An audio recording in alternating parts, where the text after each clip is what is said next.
15 अप्रैल 2023 उत्तर प्रदेश के प्रयागराज में Colvin hospital के आसपास के इलाके की शाम काफी चहल पहल से भरी हुई थी।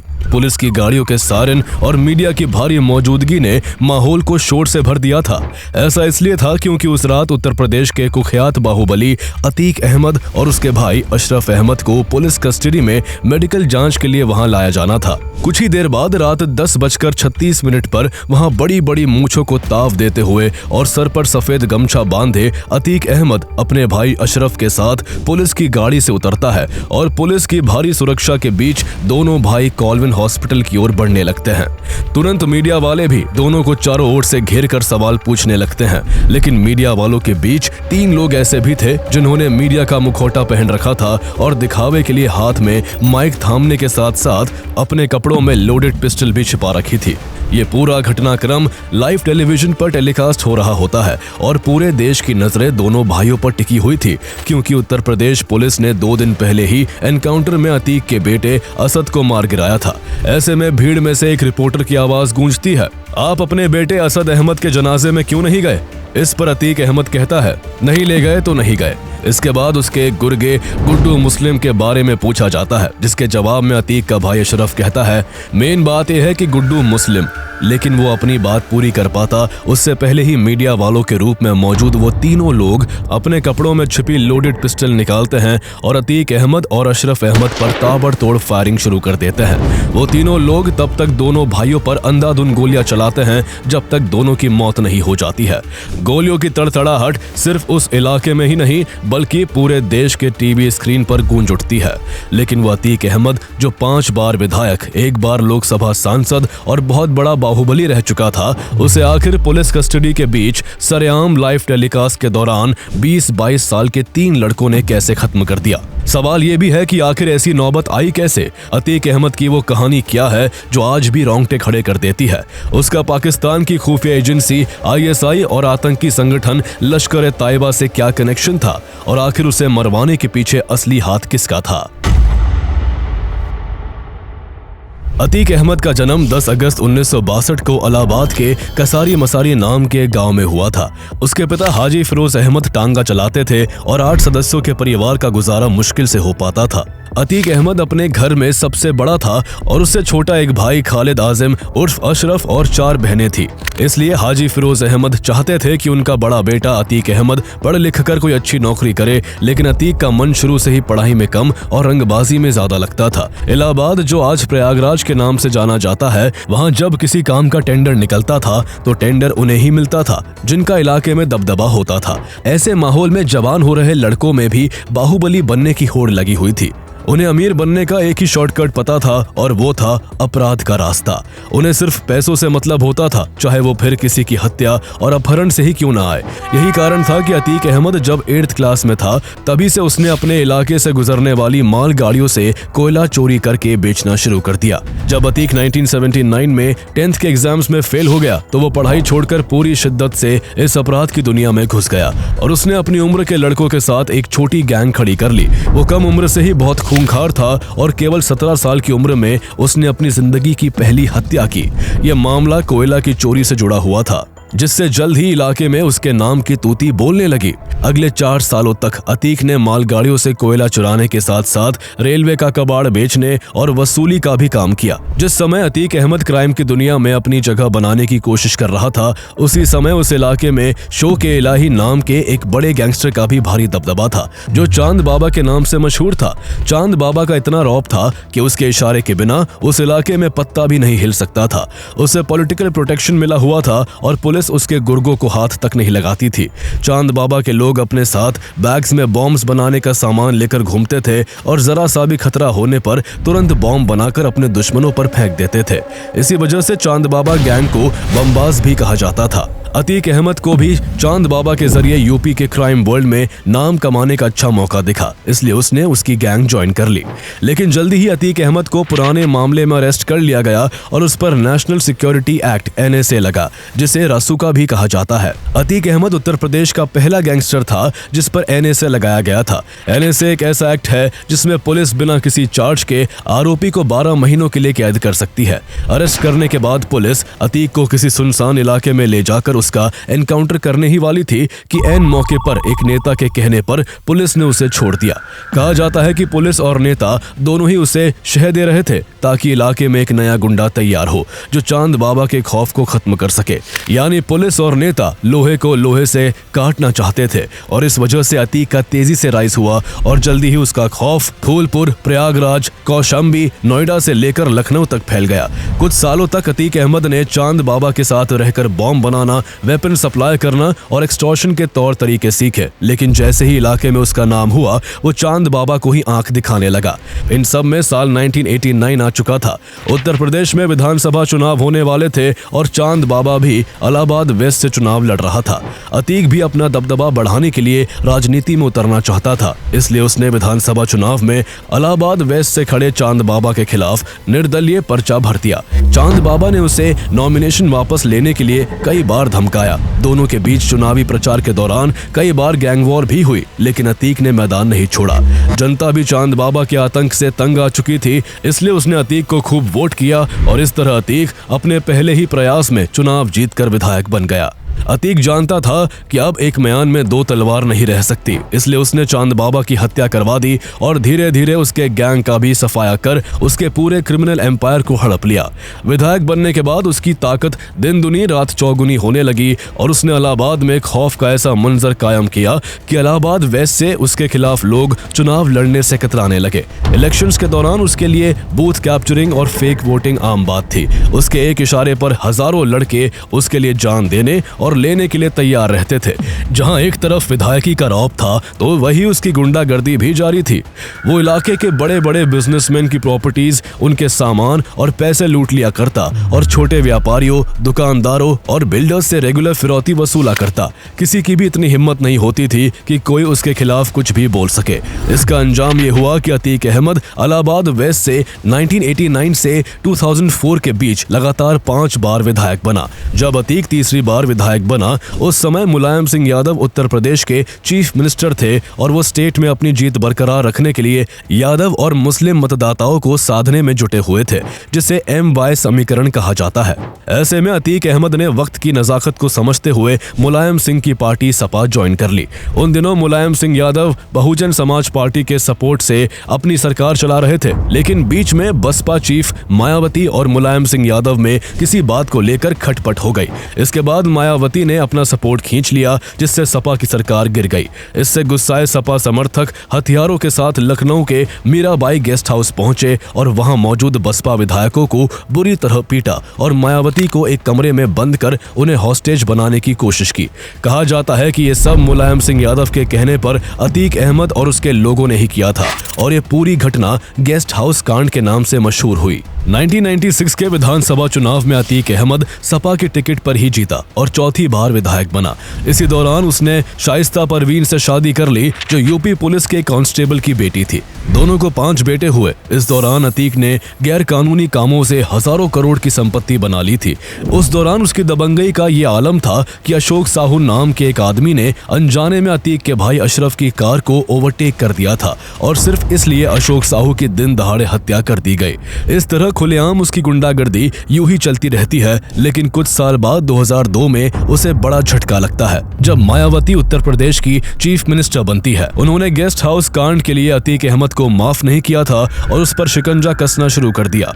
इसका नतीजा ये हुआ कि एक ही दिन में पुलिस अतीक अहमद पर 113 केस दर्ज करती है।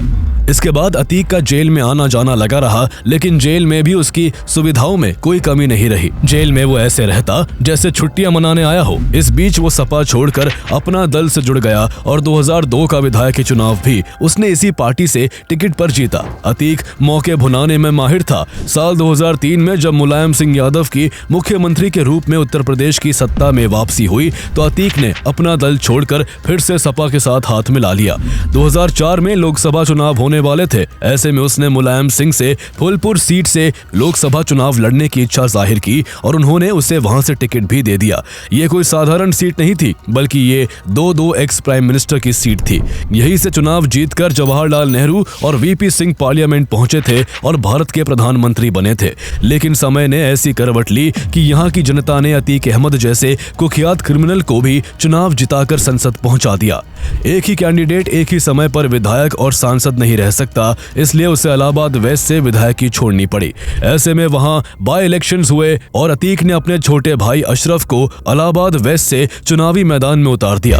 यहां से 5 बार विधायक रहने के चलते अतीक को अपने छोटे भाई की जीत बिल्कुल आसान लग रही थी। लेकिन इलेक्शन का रिजल्ट उसके उलट आया और बसपा के टिकट पर चुनाव लड़ रहे राजू पाल ने अशरफ को 4000 वोटों से हरा दिया।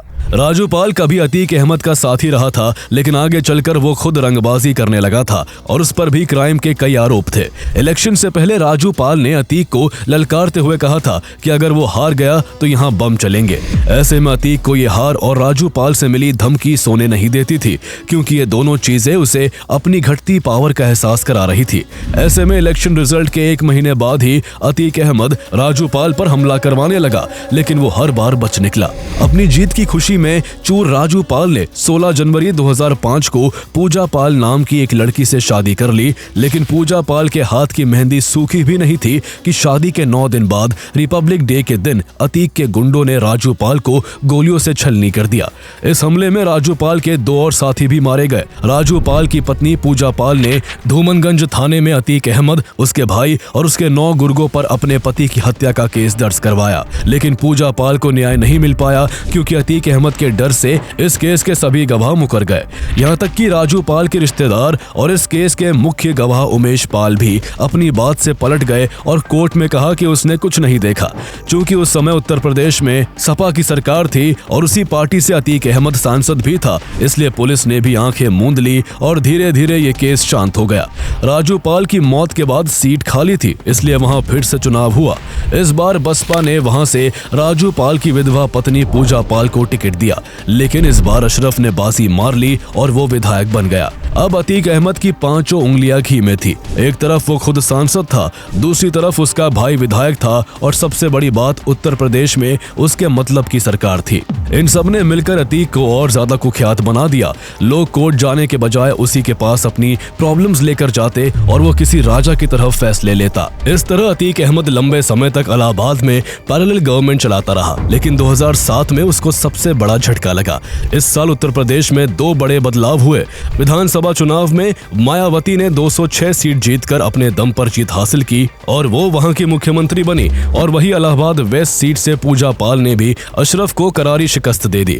यही से अतीक की जिंदगी की उल्टी गिनती शुरू हो गई। अब ना तो उसका भाई विधायक था और ना ही उत्तर प्रदेश में उसके मतलब की सरकार थी, जो उसके काले कारनामों को जानते हुए भी नजरअंदाज करे। मायावती की सत्ता वापसी से उमेश पाल का भी जमीर जागा और वो पुलिस स्टेशन जा पहुंचा। उसने अतीक और उसके भाइयों के खिलाफ किडनैपिंग का केस दर्ज करवाया और कहा कि अतीक ने उसे किडनैप कर लिया था, और एक पर्चा लिखकर कहा था कि इसे रट लो, अदालत में यही बयान देना, नहीं तो तुम्हारी बोटी बोटी काट कर कुत्तों को खिला दूंगा। इसके बाद उसके परिवार को भी मारने की धमकी दी थी, इसलिए शुरू में उसे अपना बयान बदलना पड़ा था। पहले राजू पाल की हत्या का आरोप और अब उमेश पाल की किडनैपिंग का इल्जाम, इन दोनों मामलों के कारण सांसद होने के बावजूद अतीक अहमद पर गिरफ्तारी की तलवार लटकने लगी। इस बात से परेशान होकर अतीक अंडरग्राउंड हो गया, लेकिन जल्दी ही पुलिस ने अतीक अहमद को दिल्ली से ढूंढ निकाला और कोर्ट से फैसला आने तक उसे अरेस्ट करके यूपी की जेल में डाल दिया। अतीक अहमद भले ही जेल में था, लेकिन इसके बावजूद वो लोकसभा का रिस्पेक्टेड एमपी बना रहा। इसी दौरान 2008 में मनमोहन सिंह की सेंट्रल गवर्नमेंट अमेरिका के साथ न्यूक्लियर डील कर रही थी, लेकिन पार्लियामेंट में ऑपोजिशन के हंगामे की वजह से वोटिंग के जरिए फैसला होना था कि अमेरिका के साथ न्यूक्लियर डील होगी कि नहीं।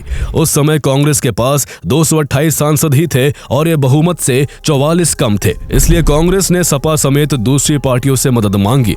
ऐसे में कांग्रेस ने जेल में बंद 6 सांसदों को जेल से निकालकर वोटिंग के लिए पार्लियामेंट पहुंचाया, जिसमें से एक अतीक अहमद भी था।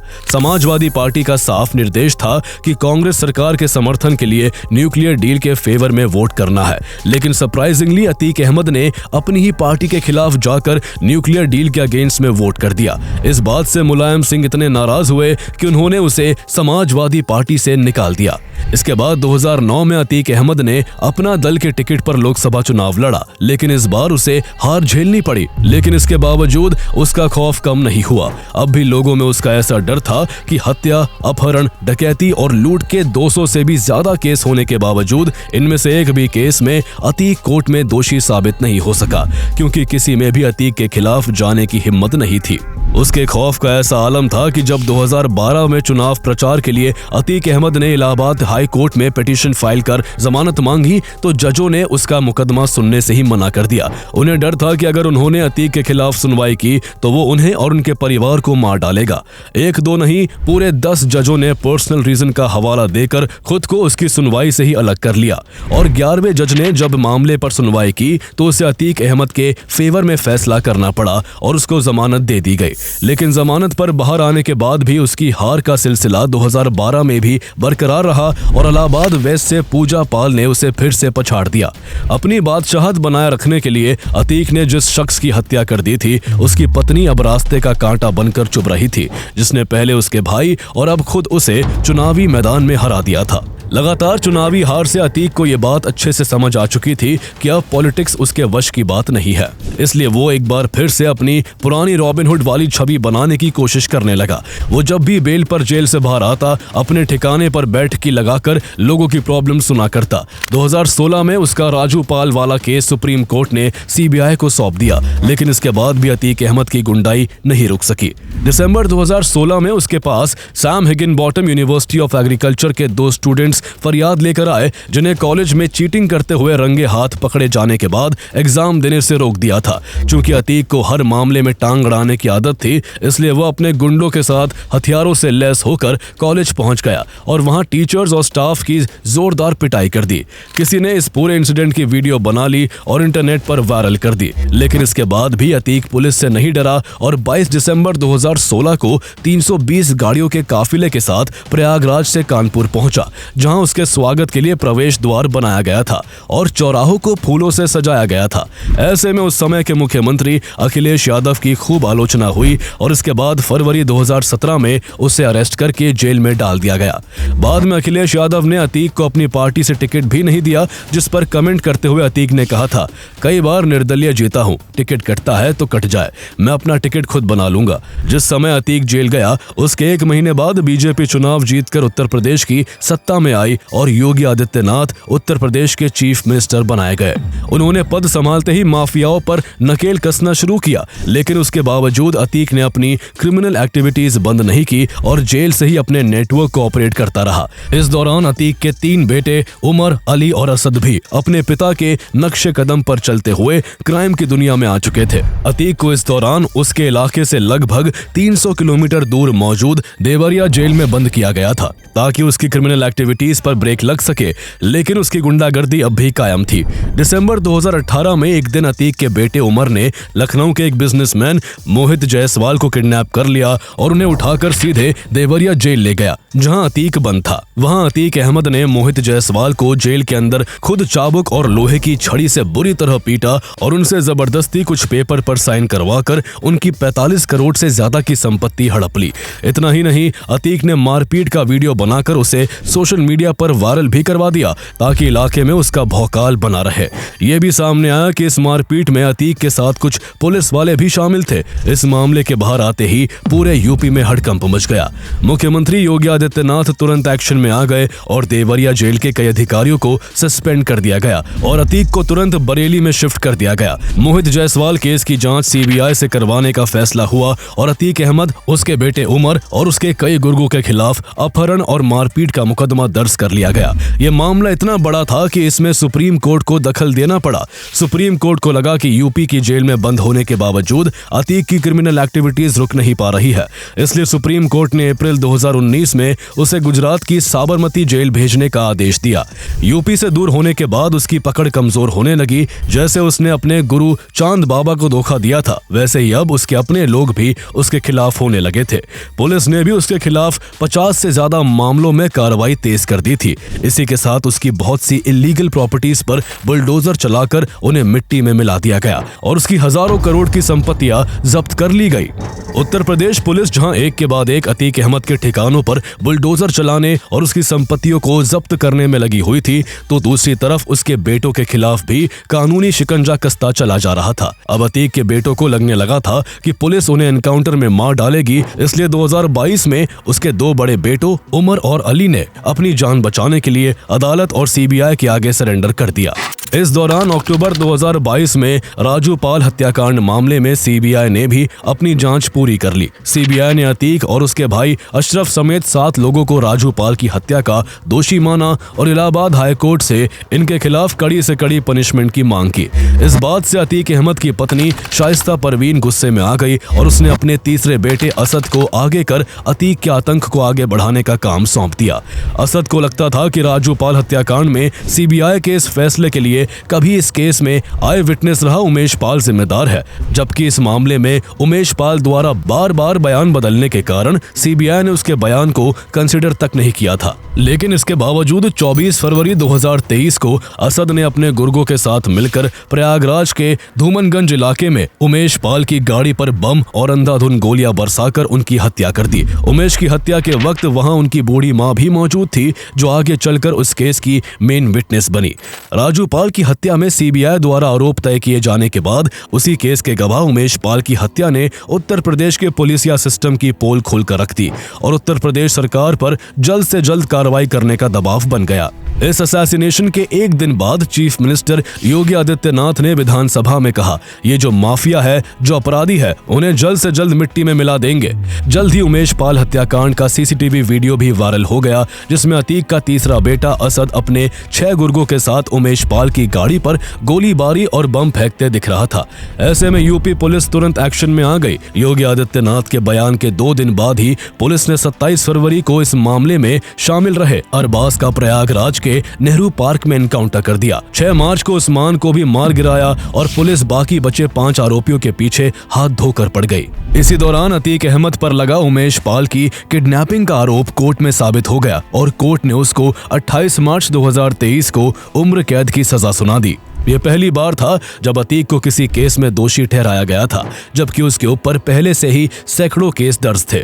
इस दौरान अतीक अहमद और अशरफ अहमद को उमेश पाल हत्याकांड मामले में प्रयागराज की नैनी सेंट्रल जेल लाया गया था। इसी बीच अतीक अहमद ने पुलिस के सामने कई बड़े खुलासे किए। उसने कहा कि उसके पास कभी हथियारों की कमी इसलिए नहीं हुई क्योंकि उसका नेटवर्क सरहद पार पाकिस्तान तक फैला हुआ है। उसने खुद माना कि पाकिस्तान टेररिस्ट ऑर्गेनाइजेशन लश्कर-ए-तैयबा और वहां की इंटेलिजेंस एजेंसी ISI से उसका डायरेक्ट कॉन्टैक्ट था। उसने पुलिस को बताया कि पाकिस्तान से ड्रोन्स के जरिए पंजाब बॉर्डर के पास हथियार गिराए जाते थे, जिन्हें पंजाब के लोकल नेटवर्क कलेक्ट करके कुछ कश्मीर के आतंकियों तक तो कुछ उस तक पहुंचा देते थे।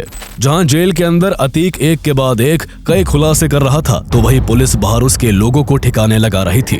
पुलिस ने 13 अप्रैल 2023 को उमेश हत्याकांड में शामिल अतीक के बेटे असद अहमद और उसके गुर्गे गुलाम को झांसी में एनकाउंटर में मार गिराया। अतीक अहमद ने कोर्ट से अपने बेटे के जनाजे में शामिल होने की परमिशन मांगी, लेकिन उसकी रिक्वेस्ट रिजेक्ट कर दी गई। एक समय पर अतीक के मामलों में जज भी सुनवाई करने से कतराते थे और आज उसकी हालत ऐसी थी कि उसके बेटे के जनाजे में भी उसे शामिल नहीं होने दिया गया था। अब हाल ये था कि जहां वो और उसके भाई उम्र भर के लिए जेल की सजा काट रहे थे, तो वही उसके 2 बेटे भी सलाखों के पीछे थे। उसका तीसरा बेटा एनकाउंटर में मारा जा चुका था, उसके गुर्गे भी ढेर हो चुके थे और उसकी हजारों करोड़ की संपत्ति को यूपी सरकार ने जब्त कर लिया था। अपनी ऐसी बुरी हालत को देख अतीक ने योगी आदित्यनाथ और प्रशासन के लिए मीडिया के सामने लगभग रोते हुए कहा था कि हम मिट्टी में मिल चुके हैं, आप हमारी औरतों और बच्चों को परेशान ना करें। इसी बीच अतीक अहमद की पत्नी शाइस्ता परवीन योगी आदित्यनाथ, इलाहाबाद हाई कोर्ट और सुप्रीम कोर्ट को एक लेटर लिखकर पुलिस कस्टडी में अपने पति और देवर की हत्या होने की आशंका जताती है। ऐसे में कोर्ट पुलिस को अतीक और अशरफ का रोज मेडिकल चेकअप करवाने का आदेश देती है, ताकि उसे देखकर ये अंदाजा लगाया जा सके कि पुलिस उसके साथ मारपीट तो नहीं कर रही है। ऐसे में 15 अप्रैल 2023 को रात करीब 10:30 बजे दोनों को पुलिस रोज की तरह मेडिकल चेकअप के लिए कॉल्विन हॉस्पिटल ले जा रही थी। थी। जैसे ही पुलिस की गाड़ी हॉस्पिटल के बाहर रुकती है और उससे अतीक और अशरफ उतरते हैं, मीडिया वाले दोनों को चारों ओर से घेर लेते हैं। लेकिन उसी मीडिया की भीड़ में, मीडिया के ही भेष में लवलेश तिवारी, मोहित और अरुण मौर्य नाम के 3 शूटर भी होते हैं, जो अचानक से दोनों के पास जाकर उन पर ताबड़तोड़ गोलियां चला देते हैं, जिससे अतीक अहमद और अशरफ अहमद की मौके पर ही मौत हो जाती है। इस तरह उत्तर प्रदेश के लिए नासूर बन चुका अतीक अहमद हमेशा के लिए खत्म हो जाता है। लेकिन हैरानी की बात यह थी कि जिन तीनों शूटरों ने अतीक और उसके भाई की हत्या की थी, उन्होंने वहां से भागने की कोशिश नहीं की थी और उन्होंने पुलिस के सामने सरेंडर कर दिया। लेकिन जब उनसे उनके मोटिव के बारे में पूछताछ की जाती है तो तीनों बताते हैं कि वो क्राइम दुनिया में अपना बड़ा नाम बनाना चाहते थे, इसलिए उन्होंने अतीक और अशरफ जैसे बड़े बाहुबलियों की हत्या की। हालांकि आगे पुलिस की जांच में कई चौंकाने वाले फैक्ट सामने आते हैं। तीनों ही शूटर्स यूपी के अलग अलग शहरों से बिलोंग करते थे और कुछ दिन पहले तक एक दूसरे से दूर दूर तक कांटेक्ट में नहीं थे। फिर अचानक तीनों एक साथ कैसे आए? तीनों ही शूटर्स की इकोनॉमिक कंडीशन बहुत खराब थी, लेकिन फिर उनके पास 6-7 लाख की महंगी ज़िगाना पिस्टल्स कहां से आई थी?